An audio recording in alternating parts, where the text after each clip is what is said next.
السلام عليكم ورحمة الله وبركاته. النهاردة هنكلمكم عن طريق شق التعبان أو طريق النقب. طبعا الطريق ده موجود في سيناء، وطبعا سمي بهذا الاسم لكثرة الانحناءات به وصعوبة القيادة به.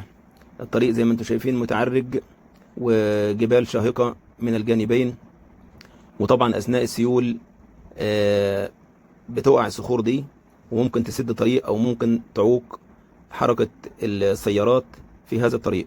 طبعا الطريق ده موصل من منطقة نخل لغاية طابة او منتجعات النقب والفنادق السياحية الموجودة في منطقة طابة.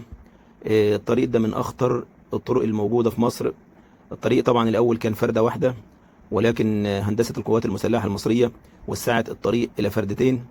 الطريق ده حوالي 20 كيلو زي ما انتم شايفين كده في وسط الجبال. طريق من اخطر الطرق الموجودة ومن اجملها، من اجمل الطرق كمان الموجودة في سيناء. وانت ماشي في الطريق كده بتحس بعظمة الجبال وروعة المكان، وبتشوف على الجانبين مناظر جبلية لم تراها من قبل. كمان بتشوف عظمة الله سبحانه وتعالى في خلق الجبال، وازاي ربنا سبحانه وتعالى جعل هذه الجبال اوتادا للارض. وطبعا زي ما قلنا ان الطريق ده اصلا بيخدم منطقة العقبة ورأس الشيطان، وبيوصلك لكل المنتجعات السياحية والفنادق اللي موجودة على خليج العقبة. الطريق ده بيوصلك كمان للأرض الحبيبة، أرض فلسطين، الأرض المحتلة. نسأل الله سبحانه وتعالى أن يعجل بفتح فلسطين، وأن يعجل بخروج المحتلين الغاصبين منها، وأن يرزقنا الصلاة في المسجد الأقصى عاجلا غير آجل.